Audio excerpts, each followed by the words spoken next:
আসসালামু আলাইকুম রহমতুল্লাহি বারকাতুহু। সুপ্রিয় দর্শক শ্রোতা ভাই বন্ধুগণ, আশা করি যে যেখানে আছেন ভালো আছেন। শুনেন কথাগুলা কি বলে। আমি দায়িত্বে যাব, গাড়ি পাবো, মিন্টু রোডে বাসা পাবো, একটা করে প্লট পাবো, বালু পাথরের ব্যবসা পাবো, কোরবানির হাটের ব্যবসা পাবো, জলাশয় পাবো। এই সমস্ত নিয়ে কেউ কোনোদিন জনপ্রিয় নেতা হবে না। হ্যাঁ, নেতা হবে, কিন্তু জনপ্রিয় নেতা হতে পারবে না। জনপ্রিয় নেতা হতে গেলে আত্মত্যাগটা করতে হবে। যদি নতুন বাংলাদেশ গড়তে চান, চেয়ারের জন্য মোহ করে করবেন না। আত্মত্যাগ না করে কোন নেতা ইতিহাসে নাম করে নিয়েছে আমাকে বলেন। চে গুয়েভারা বলেন, তারপরে মুস্তফা কামাল আতাতুর্ক বলেন, যুগে যুগে মুসলিম বিশ্বের বড় বড় যে সকল নেতারা আছে, যাদের কথাই বলেন না কেন, আত্মত্যাগ না করে কেউ কখনো বড় জনপ্রিয় নেতা হতে পারে নাই। তো রাজনীতি করতে হবে মানুষের স্বার্থে। নেতা হইতে হইলে মানুষের জন্য কল্যাণকর কাজ করে আত্মত্যাগ করে নেতা হইতে হবে।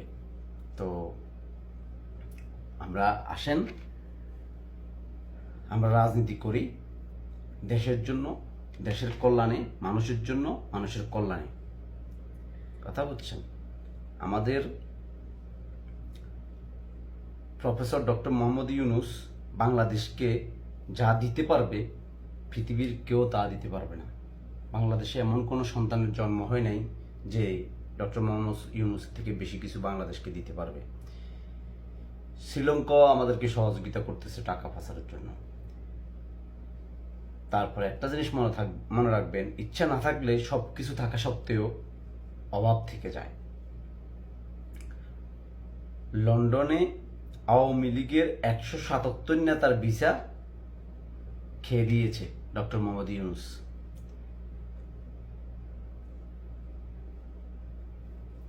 তো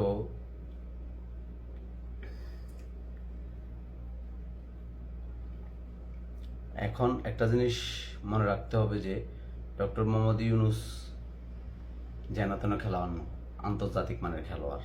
ঠিক আছে, 200 বছর ব্রিটিশরা বাংলাদেশ শাসন করছে, শোষণ করছে। ওই টাকা আনতে গেছে লন্ডনে। তাহলে বুঝেন কত বড় হ্যাঁড়াম, কত বড় সাহস। এরকম দুঃসাহস কেউ করতে পারবে না। ঠিক আছে, তো ইউনূসকে নিয়ে হতাশ হবেন না, হতাশ হওয়ার মতো কিছু নাই। ঠিক আছে, দেখেন আমাদের আরেক বাগা সন্তান বাংলাদেশের কি বলে, ইউনূসকে নিয়ে যারা সচেতন। পৃথিবীতে এখন বাতাবি লেবুর চাষ হয়, তো বাতাবি লেবুর চাষ হয় না, এটাই তো শান্তি। আপনাকে আপনার সীমান্তে বিজিবি কি আগের মতোই নপুংসক হয়ে থাকে, না বাবুল কৃষক যে বাবুল কাস্তির মতো করে সবাই ওখানে বসে লড়াই করতেছে পাড়ায় মহল্লায়? অতএব হতাশ হওয়ার মতো কিছু নাই এখানে। যেটা হচ্ছে এর মানে এটা না সব হয়ে গেছে। আমার হতাশ হওয়ার মতো যেমন কিছু নাই, রাষ্ট্র পুনর্গঠনের যে লড়াই চলছে এটা চলতে হবে।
ঠিক।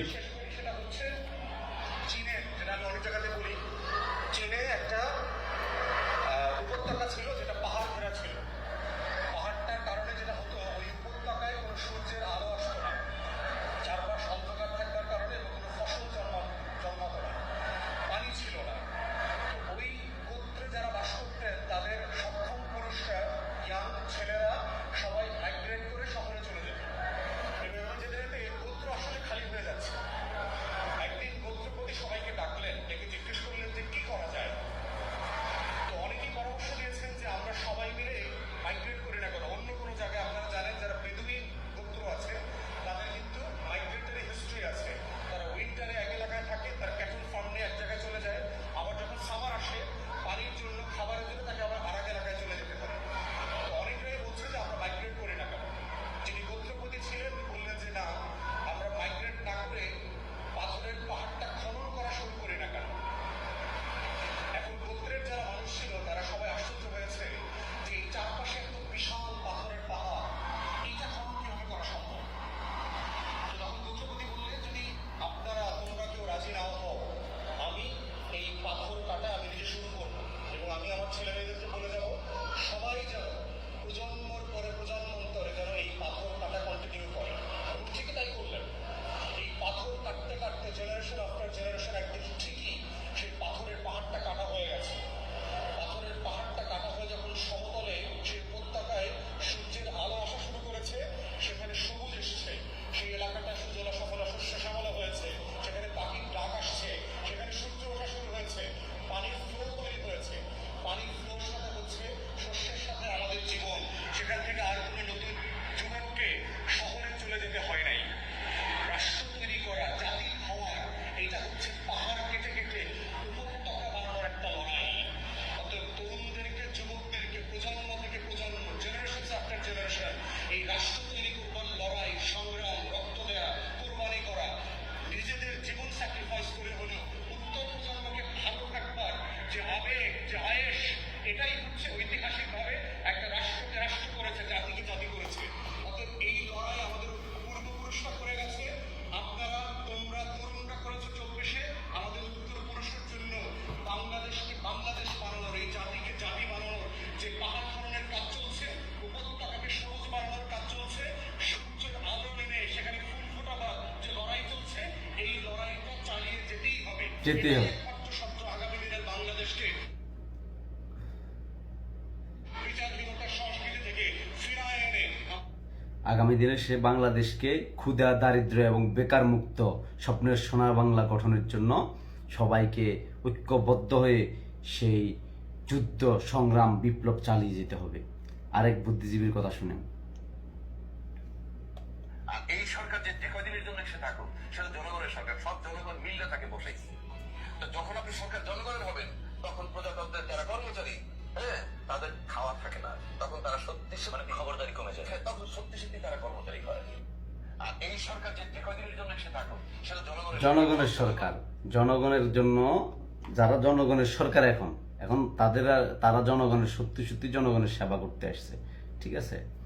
তো সেই জন্য আপনি যত জ্ঞানী বুদ্ধিজীবী আছে সবাই কিন্তু এই জনগণ, ঠিক আছে। এই জনগণ কিন্তু সবাই কিন্তু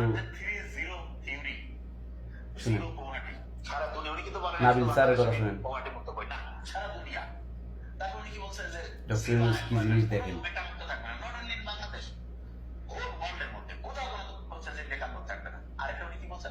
জিরো কার্বন এমিশন সারা দুনিয়ার, শুধু বাংলাদেশ না, সারা দুনিয়া। কার্বনটা হচ্ছে যতটুকু আমাদের হচ্ছে পুরায় শক্তি উৎপন্ন করে, ঠিক সেই কার্বন শুষে নেওয়ার মতো সিস্টেম আমাদের টেকনোলজির মধ্যে নিয়ে আসতে হবে। এবং বর্তমান সময়ে যে তিনটা সবচেয়ে বড় প্রবলেম সারা পৃথিবীর লোকজন ফেস করছে, তিনটাকে উনি অ্যাড্রেস করছেন। এবং এই কারণে আমরা বুঝতে পারি এখন তিনটাকে অ্যাড্রেস করছেন। লিডার আমাদের বাংলাদেশের ইউনূস স্যার, নাম্বার 1 লিডার। আগে সারা পৃথিবীতে আমাদের দেশের প্রধানমন্ত্রী, প্রেসিডেন্ট অন্য দেশে যাইতো, দেখা করতে দিবে কি দিবে না। উনি বাংলাদেশের প্রধান উপদেষ্টা হয়েছে, এটার জন্য উনি আগের থেকে প্রমোশন হয়েছে এরকম কিছু না, ঠিক আছে।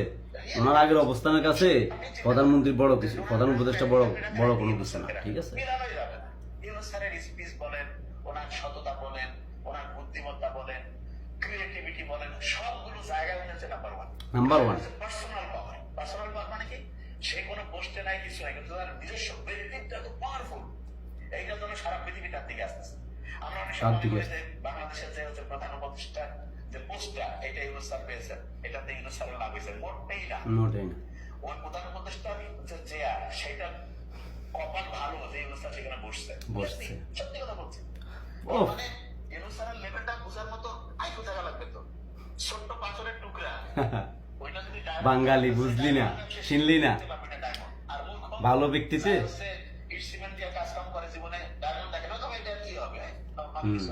বুঝতে হবে ডায়মন্ডের টুকরা পাইছি আমরা, ঠিক আছে? তো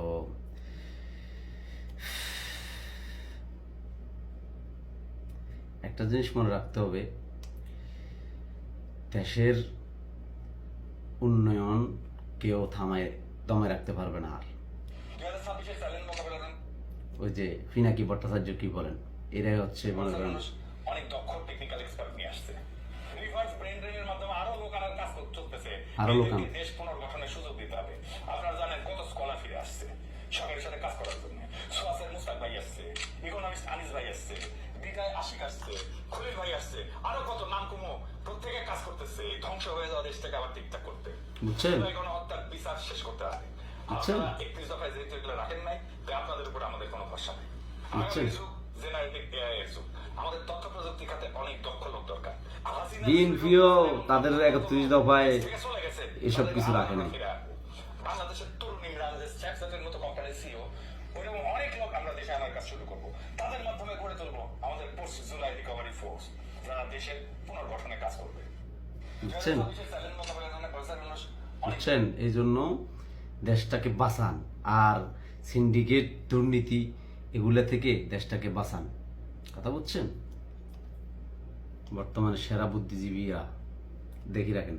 হুকুমতের কমিশনের কাছে গিয়ে বলছে যে আওয়ামী লীগের বিচার হওয়া দরকার, এবং বিচার হইতে হইলে আওয়ামী লীগের এই মানে তারা তাদের সাক্ষী প্রমাণ কিংবা আলামত এগুলো তারা নষ্ট করতে পারে, সুতরাং তাদের ইয়ে হওয়া দরকার, তাদের কার্যক্রম স্থগিত হয়, তাহলে এটা ভালো হয়। তো সেটা যদি বিলম্ব হইতো আরো, তাহলে তো বিচার কার্য আরো ডিলে হইতো। তো আজকে ছাত্রদের দাবির মুখে এটা বন্ধ হয়ে যায় থাকে, তাহলে তারা করলো। দ্বিতীয় কথা, তোমরা বলছে নিয়ম মানবো না, যাবো না, সচিবালয় অনেক এলাকায় যাওয়া নিষেধ। আজকে বুলেটের কোনো চান্স নাই, লাঠি চার্জের চান্স নাই, সাউন্ড গ্রেনেডের চান্স নাই, আয়না ঘরের চান্স নাই, তারপরেও যখন ওরা যাচ্ছিলেন না, তাহলে আমি কি বলবো এটা? আর তখন অস্ত্রের মুখে আর 16 বছর আন্দোলন করলেন, আর এখন আপনার জীবনের কোনো ঝুঁকি নাই, কোনো ঝুঁকি নেই আপনার। সেখানে আপনি যাবি তো খালি ঘরের ভিতরে গিয়ে বইলে আসছেন, এখন বলছেন তোরা তো মাঠে ছিল, ওরা আমি তো মনে করি তাহলে উপকার করছে যে শেখ হাসিনার লোকজন এভিডেন্স নষ্ট করতে পারবে না, সেটা তো তারাই কার্যকরটা করলো। এই তো চাপ দিছে বলে আজকে হইলো। যদি এই শাহবাগ মনে তার না যাইতো, আপনি কি মনে করি প্রজ্ঞাপন জারি হইতো? নিশ্চয়ই না, হয়তো আরো পরে হইতো। ঠিক। আর যদি তারা মাঠে না হতো, কেন প্রজ্ঞাপন জারি করবে? তারা যদি কমফোর্টেবল থাকতে পারে। সুতরাং আমি মনে করি এটা জাস্টিফাইড। বরং অন্যদের যদি বলে থাকে আমরা এই কারণে জানি, এত নিয়ম নীতি তো রাজনীতিতে মানা হয় না। আপনি বললে তো হবে না, কারণ আমি তো এই দেশটার এই আবহাওয়ায় বড় হয়েছি। উই নো, আমরা জানি তো, আমরা সবই জানি। রিয়েলিটি বলতেছি, আমি বাস্তবতা পক্ষ বলতেছে না। একটা কথা বলছিল, ক্লিন ইমেজের আওয়ামী লীগ যারা করে তারা বিএনপিতে যোগ দিতে পারে। ক্লিন ইমেজ আমার কি? আপনি সেটা বলছি, আপনি ধরেন উনি অনেক আওয়ামী লীগের সাথে টকশো করছেন, এইখানে এই চ্যানেলে, নানান চ্যানেলে। আপনি টকশোতে এসে আপনি কি শুনছেন কোন আওয়ামী লীগের নেতা এসে বলছে যে আমাদের যে নেত্রী আয়নাঘর বানাইছে কাজটা ভালো করে নাই, কিংবা এই 7 বছর যে লোক মারছে কাজটা ভালো করে নাই? শুনছেন কোনোদিন? না। তারপর আসলে ওটা বাদ দেন। ক্লিন ইমেজের আওয়ামী লীগের সংজ্ঞাটা আসলে কি নিশ্চয়ই ক্লিন ইমেজটা তো নাই, সেজন্য বলছি যেহেতু তারা বলে নাই এখানে এসে, ইন এডিশন ওনার সাথে ব্যক্তিগতভাবে আওয়ামী লীগের কোনো নেতা দেখা করে বলে নাই যে আমাদের নেত্রী যে আয়নাঘর বানাইছে খুব অন্যায়, তাহলে বুঝতাম যে ওই লোকটা ক্লিন ইমেজের। যেহেতু আওয়ামী লীগের নেত্রী যা করছে তার সমস্ত কর্মকাণ্ড নিয়ে অন্যায় করছে এবং কেউ কোনো আপত্তি করে নাই, কাজে ক্লিন ইমেজের কোনো লোক নাই। আর ক্লিন ইমেজের লোক প্রমাণিত হলে মামলার জাজমেন্ট দরকার। কথা বুঝছেন নি? ক্লিন ইমেজের লোক নাই। আরেকটা জিনিস হচ্ছে, এই যে নির্বাচন করে, এটা আদৌ কি নির্বাচনের প্রয়োজন আছে আমাদের? শুনেন, জনগণের ম্যান্ডেটের সরকারের শুনেন, নির্বাচন, বইতে গেলে নির্বাচন, হাসপাতালে যায় নির্বাচন, ওরে নির্বাচন আর নির্বাচন, মানে যেখানে যাই খেতে গেলে বোমা ঘুরতে গেলে, বইতে গেলে, খাইতে গেলে, হাসপাতালে। এতগুলি দল ফ্যাসিবাদ বিরোধী আন্দোলনের রাজপথে একসাথে লড়াই করছে, ৪৪ ধারার ভিতরে মিছিল করলাম, হাসিনারও তো দিতে পারলাম না, গেছে হাসিনা, ভোট দিতে পারছি, ভোটও তো দিতে পারলাম না। মানুষ ওই যে থানায় যায় বিচারও পাইতো না। বিএনপির নেতারা এই দুয়ারে ওই দুয়ারে ঘোরাঘুরি করতো, আদালতে দৌড়াদৌড়ি করতো, তাদের মামলা জামিন পাইতো না, নেতা কর্মীরা জেলের মধ্যে ডালের ভাত আলুর ভাতা খাইতো, ওরা বাসা বাড়িতে শুনেন, শুনেন, আল্লাহর একটা অশেষ রহমত গজব নাজিল হয়েছে হাসিনার উপরে। ঈদে হাসিনা বিখ্যাত একদিন দেশকে ভালোবাসতাম, এই যে রিক্সা চালা, ভ্যান চালা, কত কষ্ট করে পয়সা উৎপাদন করে বাংলাদেশে চাকরি করে, সেই পয়সা নিয়ে হুট করে বিদেশে পাচার করতাম, এখানে ইন্ডাস্ট্রি তৈরি করতাম, কর্মসংস্থানে তো মানুষের চুরি চিন্তা হতো না, বেকার থাকতো না, সেখান থেকে রাষ্ট্র ট্যাক্স পাইতো। এখন খাইতে গেলে নির্বাচন, শুইতে গেলে নির্বাচন। না কারা খাচ্ছে? নেতারা খাচ্ছে। রাজনৈতিক দলের রাখন বলেরা করছে এসব, বিগত সময় দেখেছি। এখন আমরা দেখতে কথা বুঝছেন? বইতে গেলে নির্বাচন, বইতে গেলে নির্বাচন নির্বাচন করে যা জীবনটা দিয়ে ফেলতেছে না, নির্বাচনের আদৌ কোনো প্রয়োজন নাই। কথা বুঝছেন? ফিলখানার ভিডিওর বিদ্রোহ খতিয়ে দেখেন কি অবস্থা করছে, কি পরিস্থিতি করছে, দেশটারে কি করে রাখছে, কি করে রাখছে। কি আপনারা এখনো সজাগ হবেন না? এবার তো একটু সজাগ হন, এবার তো একটু জাগ্রত হন, দেখেন কি বলে মানুষ। নেতৃত্ব দিতে সেই মহামানব হুম,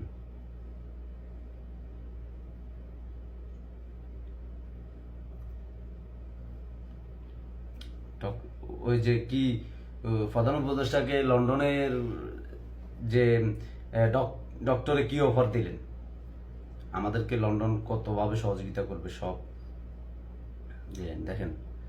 হ্যাঁ, এই যে লন্ডনের set,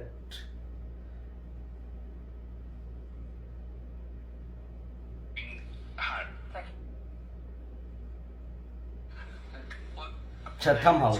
chance to talk to Prime Minister Modi, just simply said, if Sure. you want to host her, I cannot force you to abandon that policy. But please help us in making sure she doesn't speak to Bangladeshi people the way she is doing. She announces on such and such day, such and such hour she will speak. And the whole Bangladesh get very angry. The way she's taking. Why is she keeping this whole anger thing inside of us now? And is India doing what you asked? No. Modi সরকারের fan গিলে হয়ে গেছে গা, এটা doctor Yunus. This is হ্যাঁ, social media. We cannot control তার it. ব্যক্তিত্ব, তার ব্যক্তির এত পাওয়ার, ব্যক্তি ইউনিসের কি পাওয়ার, নাম্বার ওয়ান সারা You world. can just walk away by saying it's a social media. So once the election is over, the democratically elected government takes over, are you in a position or do you have any desire to be a part of that government? No way. একেবারে নেন, ওই No way. কোনো আশা নাই, কোনো আশা নাই নির্বাচন হওয়ার পরে দেশ সরকারের কোনো ভূমিকা থাকার। Members would like to do that, not only me. So our job is to make sure the transition is managed well and people are happy when we hand over power to the elected government. So we want to make sure election is right. That's a very critical factor for us. If the election is wrong, this thing will never be solved again. It will be- Thank you. The critics of what you're doing would say, look, you're ruling out lots of political parties, so you're not really giving people a choice. That this is not a democratic process. Well, there's a debate about that too. I mean, the debate is Army League political party? যে তারা তরুণদের রাস্তায় এভাবে হত্যা করতে পারে, মানুষকে গুম করে দিতে পারে, Disappeared just like that. Steal money অর্থ just চুরি like করতে that. পারে, তাহলে আপনি কি এখনো তাদের রাজনৈতিক দল বলবেন? তাই এটি একটি বিতর্ক। This is the 10th month now. None of that party has ever expressed this remorse এখনো অনুশোচনা করে নাই তারা, or fault. দুঃখ প্রকাশ করে নাই, Somebody got killed. I'm not responsible for it. I feel বলেনি, that I had to be part of that. খারাপ বোধ করছে। We have seen a very ভারতের surprising role played by India. In what capacity India is keeping her? Thank you. When I had a India chance আশ্রয় to talk to Prime Minister Modi, just মোদির সঙ্গে কথা বলার সুযোগ পাই, you want to host her? আশ্রয় দিতে I চান। cannot force you to abandon that policy. But please help us in making sure she doesn't speak to Bangladeshi people the way she is doing. and such, yes, such and such, how she will speak. And the whole Bangladesh get very angry. That why she's speaking. Sheikh হাসিনার কথা বললে বাংলাদেশের মানুষ ক্ষুব্ধ হয়ে যায়। Thing inside of us now. And is India doing? Bharat কি আপনার অনুরোধ কোনো ব্যবস্থা নিয়েছে? Modi's answer, I quote. আর উদ্ধৃতি করছে, সামাজিক মাধ্যম আমরা এটি নিয়ন্ত্রণ করতে পারি না। এটা একটি বিস্ফোরক পরিস্থিতি। আমি শুধু এই বলে পার হয়ে যেতে পারেন না যে এটা তো সোশ্যাল মিডিয়া। ইশরাক হোসেনের গেজেট নোটিফিকেশন হবে কিনা এই ব্যাপারে নির্বাচন কমিশন আমাদের কাছে জানতে চেয়েছিল। নির্বাচন কমিশন তো আসলে একটা সাংবিধানিক প্রতিষ্ঠান, তা আমাদের মতামত জানার আসলে প্রয়োজন ছিল না, কারণ ওরা সাংবিধানিক প্রতিষ্ঠান। এখানে কত রকম নাটক চলতেছে, একটা জিনিস বুঝতে হবে। আল্লাহু আকবার। বাংলাদেশ এবার যদি পরিবর্তন না হয় আর কখনো। আমাদের কাজ হলো যে স্বপ্নের পেছনে দাঁড়িয়ে সে বুক পেতে দিয়েছিল সেই স্বপ্নকে বাস্তবায়ন, এটি আমরা সারা জাতির একটা মুখ ফেরে কান্না চলে আসে। আমার জায়গা থেকে আমাকে কেউ সরাতে পারবে না। সরাতে পারবে না। আমি এই দেশের জনগণের সাথে ওয়াদা করছি, আমি রক্তের সাথে বেইমানি করতে পারবো না। আমাকে 3টা কাজ করতেই হবে। কি জন্য বুক ফেলে দিছে আবু সাইদ, এটা বুঝতে হবে আমাদেরকে। যে স্বপ্নের পিছনে, স্বপ্নকে পিছনে রেখে বুক ফেলে দিছে, ওই স্বপ্ন বাস্তবায়ন করবে ডক্টর ইউনূস। দেখেন কি হয়। আয়না ঘরের ভিতরেও কিন্তু সুড়ঙ্গ আছে, সুড়ঙ্গের ভিতরে সুড়ঙ্গ 3 ফিট বাই 3 ফিট ঘরের মধ্যে মানুষকে আটকায় রাখছে। কি করছে? কি বিচার হবে না? এই কমের বিচার উনি করবেই। শেখ হাসিনার বিচার শুরু হয়ে গেছে। তারপরে সংস্কার। সংস্কার বলতে কি, আগামী ভবিষ্যতে এই দেশটা কিভাবে চলবে তার রূপরেখা, এটাই হলো সংস্কার। তারপরে নির্বাচন, তবে জাতীয় নির্বাচন না স্থানীয় নির্বাচন, এই নিয়ে উনি কোনো কথা বলে নাই। আমার যতদূর মনে হয় এটা নিয়ে নির্বাচন কমিশনার কথা বলবে। যাই বলুক না কেন, উনি নির্বাচন ঘোষণা করে দিচ্ছে, নির্বাচনের রোড ম্যাপ দিয়ে দিচ্ছে। আল্লাহ রসুলের দোয়াই লাগে আপনাদের, এইটা নিয়ে আর কোনো তর্কেতে নাইবেন না, এটা নিয়ে আর কোনো বিবাদে নাইবেন না, আন্দোলনে নাইবেন না। এরপরে যে আন্দোলনে যাবেন ওই আন্দোলনে যাইেন না, ওই আন্দোলনে যাইলে শেষ করে দেবো। আর বেশি কিছু বলবো না, কিছু বলার নাই। ভিডিও সংযুক্ত করতেছি। জনগণ ওনার সঙ্গে আছে বলেই কিন্তু ওনার কথা থেকে বুঝেন নাই, আজকের ভাষণে ওনাকে দেখেন নাই কতটা শক্ত, কতটা মনোবল ওনার, আগের চেয়ে বুঝছেন 100 গুণ বেশি মনোবল ওনার, কি শক্তভাবে কথা বলে। এটা আমাদের দেশের রাজা, এটা রাজপুত্র, এটা বুঝছেন। দেশের বহু কাজ করছে, বহুদূর আগায় নিয়ে গেছে, বাকি কাজটা সামনে করার জন্য উনি বদ্ধপরিকর। ওনাকে কেউ না বললেও উনি শুনবেন না, উনি ওই কাজগুলো করবেনই। আর বাংলাদেশের মানুষের কথা বুঝছেন। এই জন্য যাক, সুপ্রিয় দর্শক শ্রোতা, বায়ু বন্ধুগণ, প্রিয় দেশবাসী,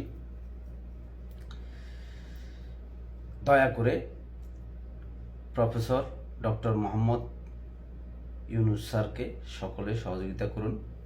দয়া করে আরেকটা লাস্ট ভিডিও আপনাদেরকে দেখাবো, শেয়ার করব।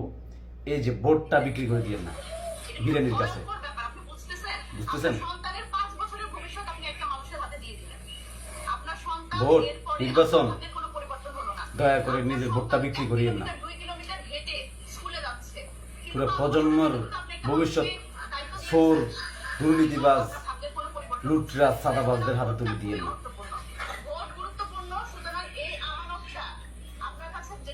রাষ্ট্রের আমানত। মূলত যে কাজটা এনসিপি করছে সেটা হচ্ছে নওগাঁতেও যে 11টা উপজেলা আছে সব উপজেলাতেই আমাদের আসলে কাজ এনসিপি তরুণরাই বাংলাদেশে সবচেয়ে বেশি তরুণ আছে এখন, সবচেয়ে বেশি তরুণ আছে, তরুণরাই দেশে হাল ধরবে। বিদ্যুৎ যাদের টেম্পার এক্সপার্ট তাদেরকে দিয়ে হবে না। এবং খুবই দ্রুত বদলগাছিতেও কার্যালয় নেওয়ার প্রক্রিয়াধীন আছে এবং খুব দ্রুতই হয়তো কার্যালয় আমরা নিয়ে ফেলবো। কিন্তু আজকে এখানে উঠানে রাজনীতি নামে যে আমরা আসলে একটা কর্মসূচি হাতে নিলাম, সেটা হচ্ছে সত্যি কথা বলতে যে উঠান বৈঠকের মাধ্যমে আসলে রাজনীতিবিদরা আসলে নিজেদের কিন্তু পরিচিত করাতে পারে। এবং যারা আসলে আমরা যদি উঠানে না যাই তাহলে কিন্তু সাধারণ জনগণের সাথে যে ধরনের আসলে আমাদের সম্পর্ক তৈরি হওয়ার কথা সেই সম্পর্ক কিন্তু তৈরি হয় না। উঠান বৈঠক করতে হবে, সাধারণ জনগণের সাথে সম্পর্ক তৈরি করতে হবে। আমরা এসি রুমে বসে এসি রুমে বসে পলিসি মেক সেই করলে জায়গা থেকে কিন্তু জনগণের আসলে কি সমস্যা সেগুলো আমরা বুঝতে পারি না।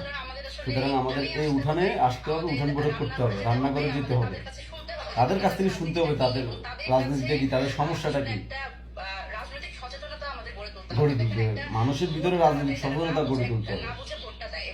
না বুঝে ভোটটা দেয়, ভোট কেনা কিন্তু খুব সহজ। ভোট বাণিজ্য যেটা, ভোট বাণিজ্য বন্ধ করতে হবে। 500 টাকার বিনিময়ে একটা বিড়ির প্যাকেটের দামে বিরিয়ানির প্যাকেটের দামে বিক্রি হয়ে যায়। কিন্তু ওনারা জানেনও না যে রাজনীতিবিদদের ওনারা 5 বছরের জন্য দেশটার দায়িত্ব দিয়ে দিল এই একটা ক্ষুদ্র দামে, অথচ ভোট একটা আমানত। সুতরাং একদমই তৃণমূল পর্যায়ে এই উঠানে উঠানে আমাদের পৌঁছাতে হবে। এনসিপি সেই চেষ্টাটাই করছে যে মানুষের মধ্যে আমি মনে করি এনসিপি হোক, যেই হোক, যে দেশের জন্য কাজ করবে সত্যিকার অর্থে, মানুষ যখন রাজনৈতিক জনগণের জন্য রাজনীতি করবে, তাদের ভোট সে নিয়ে উঠান বৈঠক করতে হবে। যে রাজনীতি আমরা করতে চাই সেই আত্মত্যাগের মাধ্যমে জনপ্রিয় নেতা গঠিত হইতে হবে, তৈরি হইতে হবে। সুযোগ তৈরি হবে এবং তরুণদের আমরা লুটপাট করে, চাঁদাবাজি করে, দুর্নীতি করে নয়। কথা বুঝছেন তো? ঠিক আছে, এটুকুই রইল। সবাই সচেতন হন, প্রতিবাদ গড়ে তুলুন, রুখে দাঁড়ান। যেখানে দুর্নীতি হবে, কেউ দুর্নীতি ঘুষ চাইলে তাকে আপনি ওইখানে দরজা বন্ধ করে পিটানো শুরু করে দেন, পিটানো শুরু করে দেন। যা হওয়ার আছে হবে। ও তো রাজা না, ও তো সিংহ না, বাঘ না, খেয়ে ফেলবে আপনাকে। আপনার কাছে ঘুষ চাইলে আপনি ওকে ফিটানো শুরু করে দেন, দরজা বন্ধ করে। যেখানে চাইবে ওইখানে। দুর্নীতি কিভাবে দূর না হয় তো দেখেন। আগে সর্বপ্রথম আমাদেরকে দুর্নীতি মুক্ত বাংলাদেশ গড়তে হবে। ক্ষুধা, দারিদ্র, বেকার মুক্ত, দুর্নীতি মুক্ত স্বপ্নের সোনার বাংলা গঠন করতেই হবে আমাদেরকে। অন্য কোনো পথ নাই, অন্য কোনো উপায় নেই। সবাই ভালো থাকবেন, সুস্থ থাকবেন। আল্লাহ হাফেজ। বাংলাদেশ জিন্দাবাদ, ইনকালাব জিন্দাবাদ, বাংলাদেশ চিরজীবী হোক। আসসালামু আলাইকুম রহমতুল্লাহ।